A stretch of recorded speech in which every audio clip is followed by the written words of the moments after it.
Hello students, welcome back. और आज की इस वीडियो में हम क्लास 9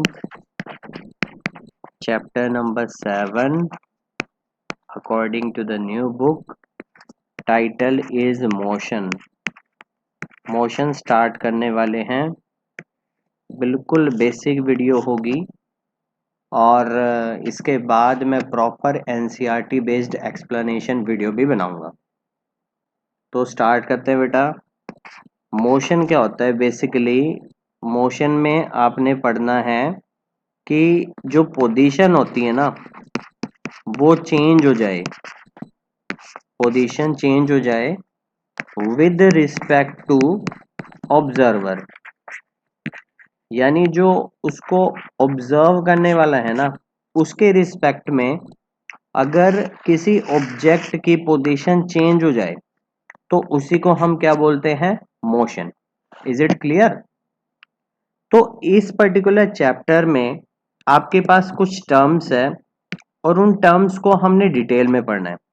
आपको डिस्टेंस के बारे में पढ़ना है, डिस्प्लेसमेंट के बारे में पढ़ना है, वेलोसिटी के बारे में पढ़ना है, एक्सेलरेशन के बारे में पढ़ना है,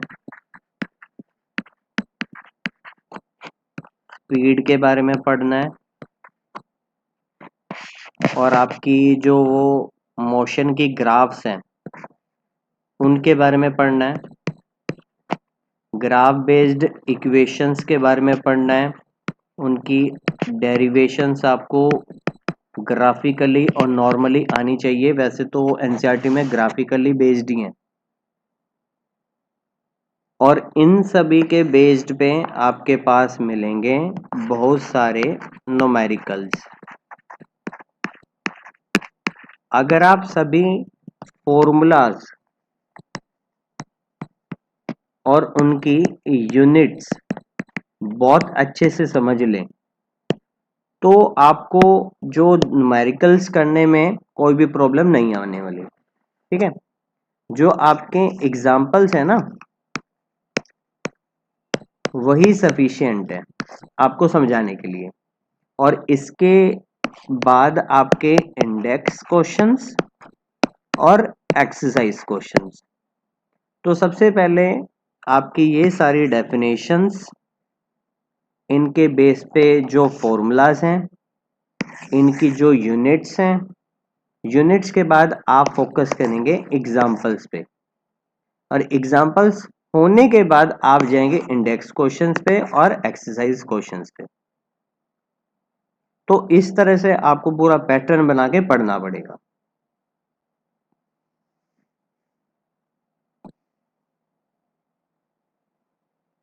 तो सबसे पहले अगर हम बेसिक चीज की स्टार्ट करें तो डिस्टेंस क्या है?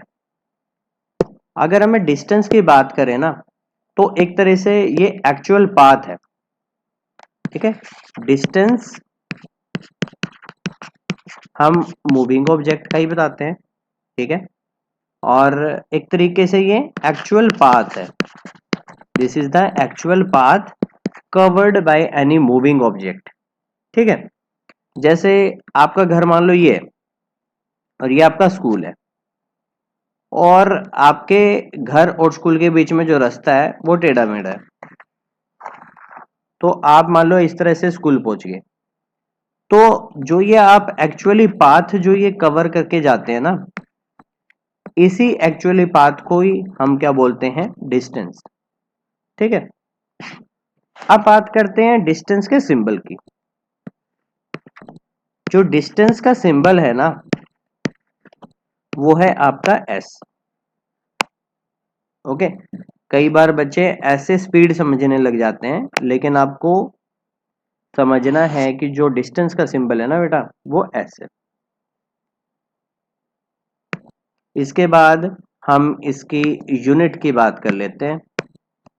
देखो, यूनिट जो सिस्टम है ना आपका वो दो टाइप का है, एमकेएस और सीजीएस। ये दोनों ही आपके क्या है? स्टैंडर्ड है।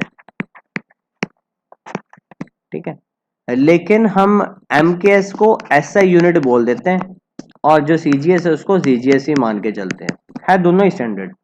तो SI सिस्टम के अकॉर्डिंग जो डिस्टेंस की यूनिट है वो है मीटर, और इसको हम रिप्रेजेंट करते हैं स्मॉल m से।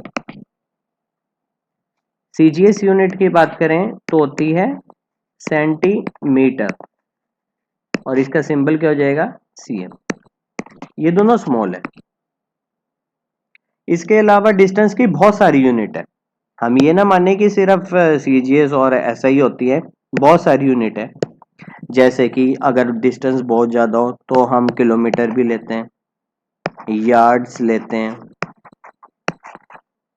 ठीक है, और फुट लेते हैं, इंच लेते हैं। तो जैसे माइक्रोस्कोपिक स्टडी की बात करें, जो अमीबा लोकोमोशन करता है, तो माइक्रोमीटर, म्यूएम, नैनोमीटर, NM। तो बेटा ऐसी बहुत सारी यूनिट है, हमने मेन फोकस करना है SI की जो MKS सिस्टम है और CGS पे। बाकी ये यूनिट्स भी आ सकती हैं, और हम क्या करेंगे, आंसर क्वेश्चन के अकॉर्डिंग देंगे। क्वेश्चन में अगर SI सिस्टम है तो SI के अकॉर्डिंग दे देंगे, CGS है तो CGS के अकॉर्डिंग आपका आंसर फाइंड आउट कर देंगे।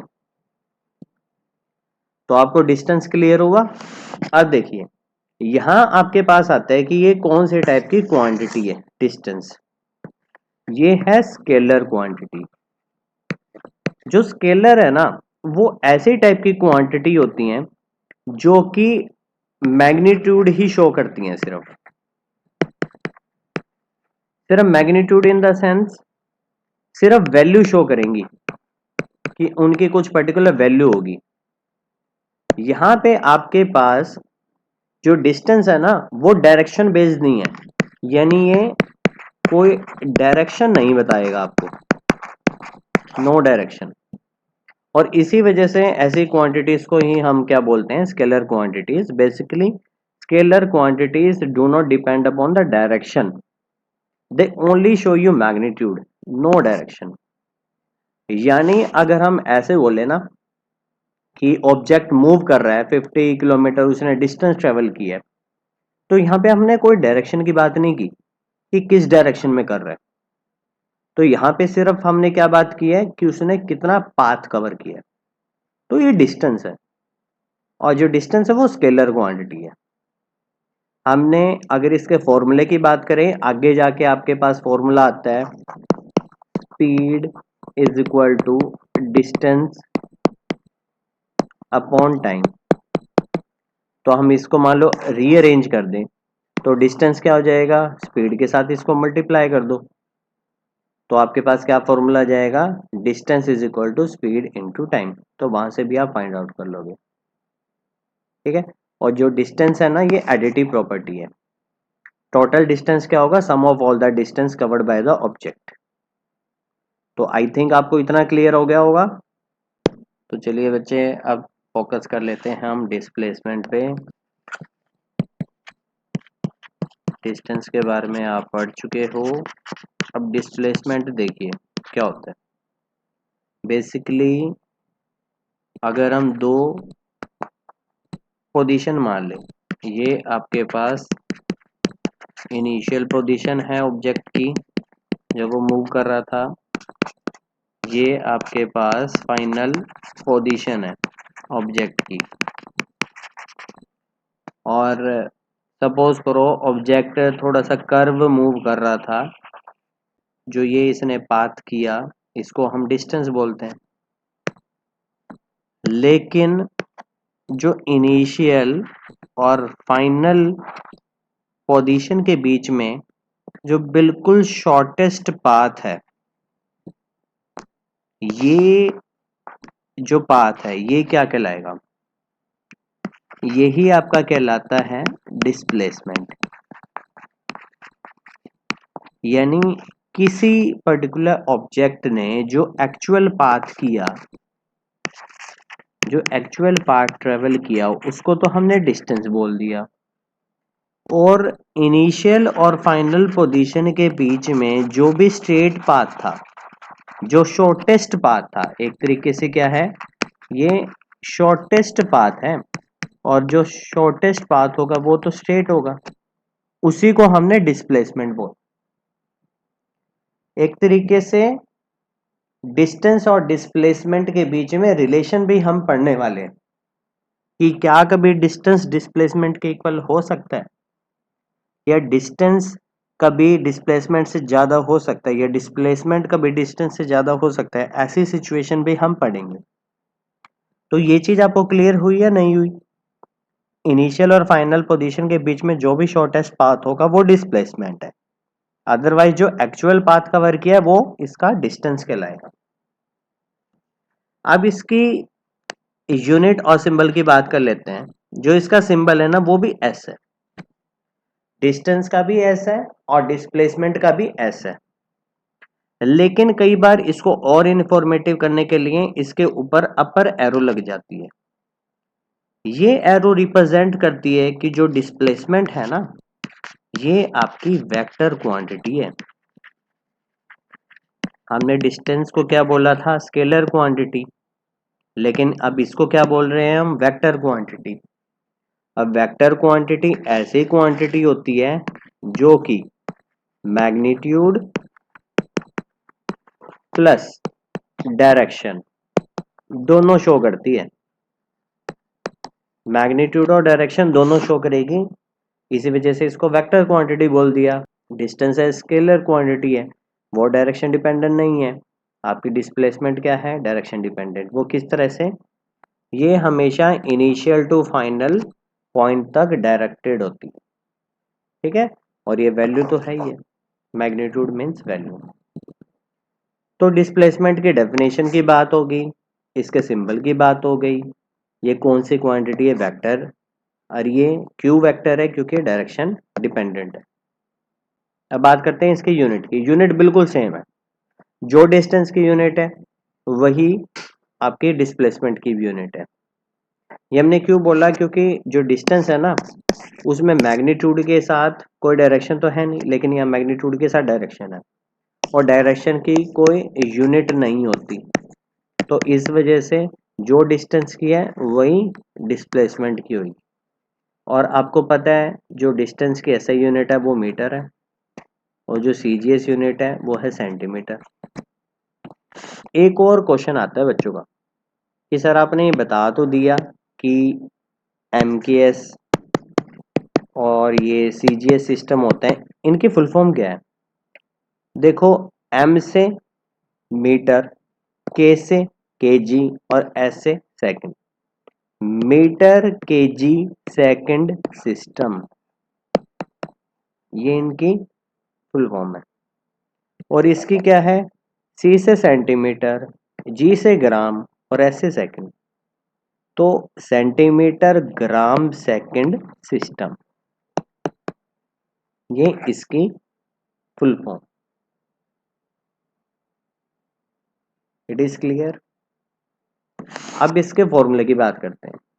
जो डिस्प्लेसमेंट का फॉर्मूला अब ये पढ़ लेते हैं। जो ये फॉर्मूला है ये वेलोसिटी पे डिपेंडेंट है। तो यानी जो वेलोसिटी का फॉर्मूला आप आगे जाके पढ़ोगे कि velocity is equal to displacement upon time. यहाँ से आप इनको रीअरेंज कर दो। टाइम यहाँ पर क्या है? डिवाइड में, यहाँ जाके क्या हो जाएगा? मल्टीप्लाई। तो यहाँ पे डिस्प्लेसमेंट का क्या फॉर्मूला हो गया? Velocity into time. I think it is clear now. अब देखते हैं थोड़ी वैल्यू को हम कंपेयर करते हैं। Okay, blue colour is good. Okay, अब देखिए, मान लो इनिशियल पोजीशन ये है और फाइनल पोजीशन ये है और ऑब्जेक्ट बिल्कुल स्ट्रेट ट्रेवल कर रहा है, ठीक है। यहाँ पे ए इसके इनिशियल पोजीशन, बी इसके फाइनल पोजीशन। ऑब्जेक्ट ने मान लो जो एक्चुअल पाथ है इसके बीच में 5 किलोमीटर है, तो यहाँ पे डिस्टेंस क्या हो जाएगा? 5 किलोमीटर। और डिस्प्लेसमेंट क्या हो जाएगा? आप बताइए क्या होना चाहिए? अगर आपने 5 किलोमीटर ही सोचा तो बिल्कुल ठीक है। क्यों? क्योंकि यहाँ पर यही एक्चुअल पाथ है और यही इनिशियल और फाइनल पोजीशन के बीच में शॉर्टेस्ट पाथ है। तो अगर फर्स्ट सिचुएशन की बात करें कि object travel in straight line, तो वहां पे जो डिस्टेंस है वो इक्वल होगा डिस्प्लेसमेंट के, बिल्कुल सेम वैल्यू होगी। बस इसमें हम डायरेक्शन बता देते हैं कि टुवर्ड्स बी ये मूव कर रहा है। अब देखिए सेकंड केस की बात करते हैं। सेकंड केस जहां पर हमने बताना है कि जो डिस्टेंस है ना वो ग्रेटर है आपके डिस्प्लेसमेंट से। ये सिचुएशन देखिए, इसके लिए मैं एक नया डायग्राम बना लेता हूं।